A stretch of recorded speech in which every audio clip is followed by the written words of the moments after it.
Hey, how's it going, everybody? This is Alakai. Just wanted to try some new stuff out, and in this episode, or mini YouTube cast, we're talking about some new stuff, some deck tech.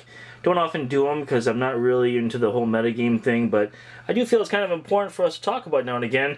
And this is one of my fun decks I've been playing with for a little bit, and really enjoying it. So, as you might know from some of my past videos, I do a lot of the Dungeons & Dragons draft. So as a result of that, I've got plenty of cards, and one of the days we were playing there, we just decided to go ahead and throw together a dragon team. And I know there's a ton of them swirling around on the web and whatnot, but I thought that I'd kind of come to the party a little bit late and show you what I've been playing with as far as the dragon team, just to give you an idea about a theme deck. And again, I don't normally go into much detail about some of the decks I play. I will do some more of that stuff, but I am also going to be showing some more gameplay video at the local stars I'm playing at. Got some different cameras in consideration. This is actually my still camera that I'm using now. So we're going to give it a try for a little bit. So, Dragon Team, here we go.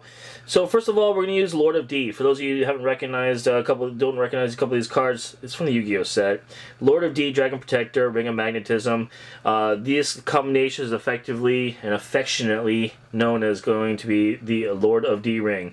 What essentially it does is that it prevents all global abilities from targeting, or it prevents any ability really from targeting any characters or anything really, because what happens is that you put Lord of D out. Lord of D in itself says when this monster is active, it cannot be the target of opposing action dice or abilities.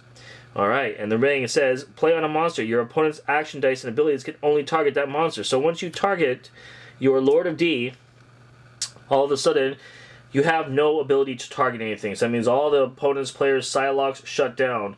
Anything that does with global attacks normally shut down, like maybe a magic missile. You can't attack any of the opponents directly, right? So it shuts it down.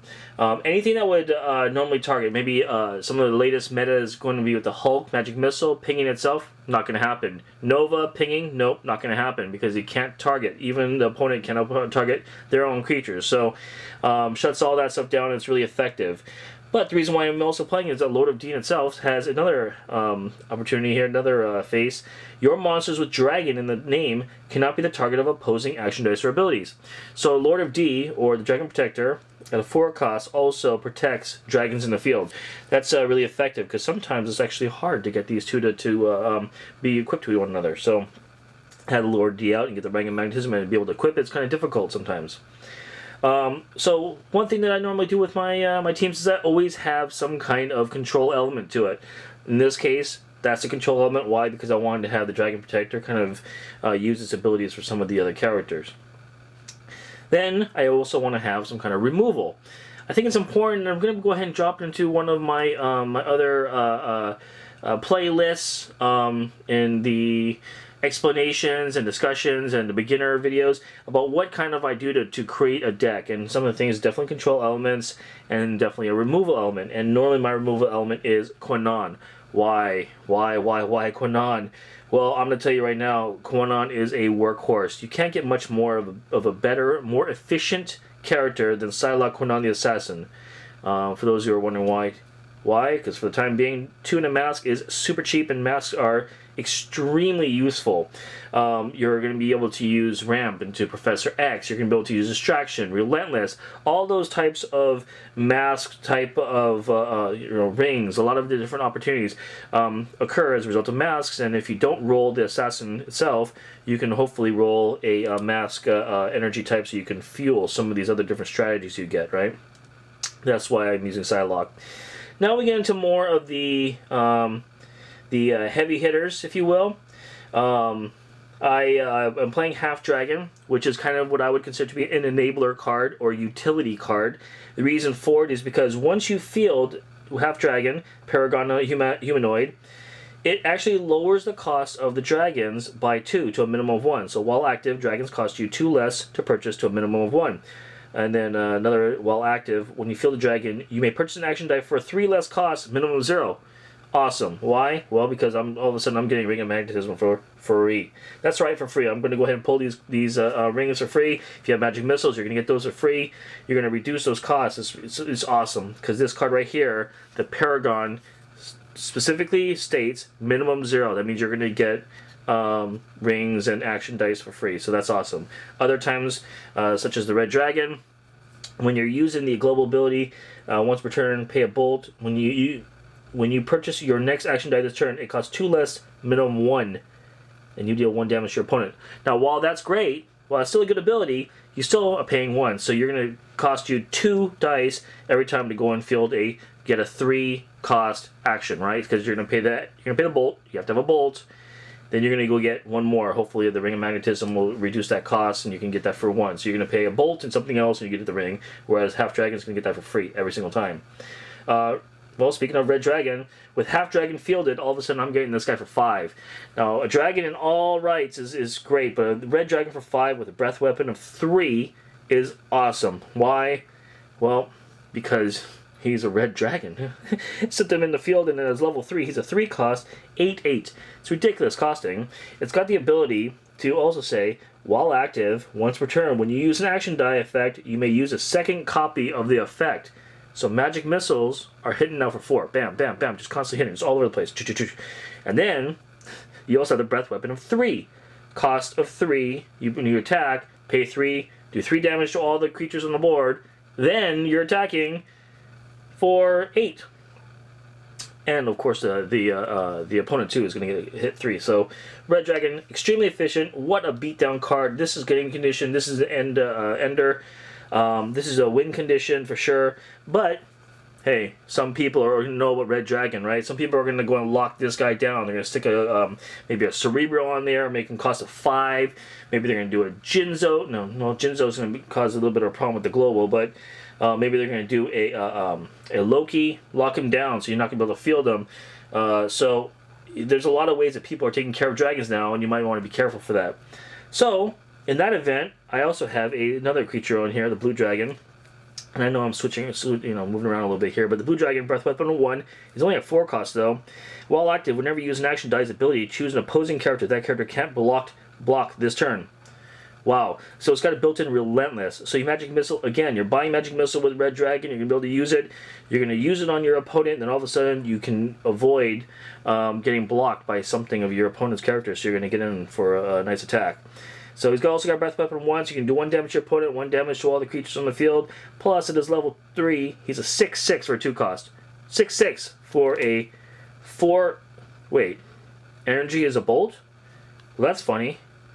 Bolt, I've seen this before. It's right there. It's right there. It's right there. It's right there. So you're funding each other. So this is one thing. Another thing that I want to talk about. Synergy. Now, we've talked about that a lot of times in the past in some of my videos, but I think it's really important for you to make sure you have a synergized or an aligned team to make sure you can actually fuel one another's just in case, to have a contingency plan. Red Dragon doesn't field, you have Blue Dragon. And of course, you could also go with a little guy here. Well, this little guy's been around for a while. It's Green Goblin Gobby. 3 and a bolt. When fielded, Green Goblin does 1 damage to your opponent for each sidekick in the field. Now, again, sometimes people are going to lock down that Red Dragon. They're going to see that. They're going to know it's going to be your win condition. You're going to be careful of it. But you have something else in the field, right? Green Goblin. Green Goblin's massive in this deck because it also chips away, right? It's got that low, smaller end damage. You want to go and chip away until people get scared of it. They'll lock this guy down. That means that you're not going to get locked down the Red Dragon. You're going to have an opportunity to go for a win. Well, Green Goblin's got a fault. Now, a lot of people know about it already. What they do is they keep Green Goblin on the field, and they just keep throwing sidekicks in front of him to keep him fielded. Why? Because he's got a when-fielded ability. So Green Goblin's only really effective with his ability when you field it, when you're dropping into the field and you can count your sidekick dice and do immediate direct damage.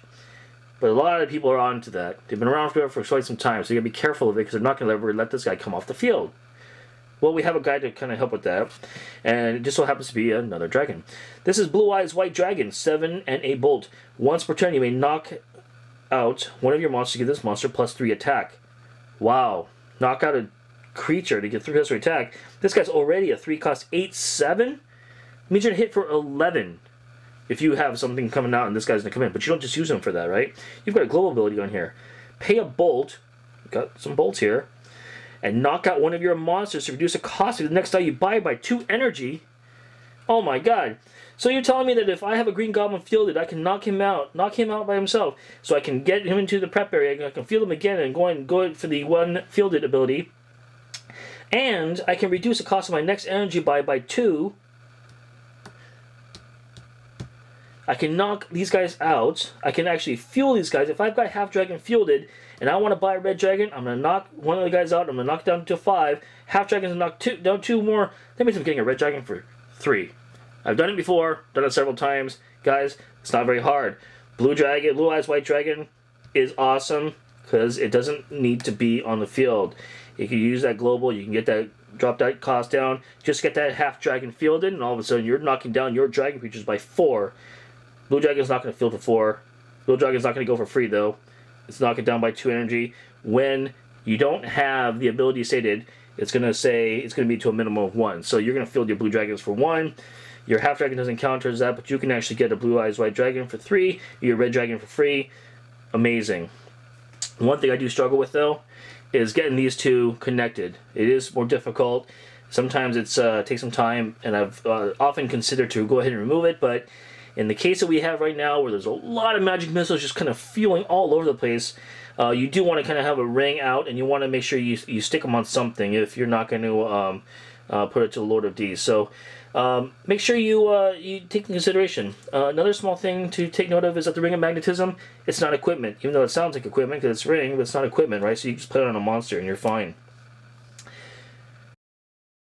So what we got here is we got our dice here: 2, 2, 3, 2, 3, 1, 3, 4. There's reasons for it. If you do notice your opponent throwing in something really heavy and beefy, you're going to want to knock it out, so you want to go ahead and grab your Quinnan and make sure you have her available. If you think you have some time, you want to field some of the Lord of Dia, Ring of Magnetism, try to shut that guy down, you're open to do that too. Half Dragon is going to fuel your long-term strategy. Your long-term strategy, right? Not your short-term stuff. If you want to get in for early damage, you're going to want to go with the Green Goblin, but just know that if you play your Green Goblin, you're going to sacrifice your opportunity to ramp to the big stuff and hope it might not get your win condition. You're going to be chipping away with Green Goblin, you're going to fumble around with Lord of D and stuff, so just be careful of that. If you have the opportunity, your opponent's not going to go and come at you really strong and hard with some kind of Nova attack or something, you might want to go with the more advantageous route and go for a turn 3 fielding of a Red Dragon, Blue Eyes, or something that'll set you up for a kind of a mid-range win.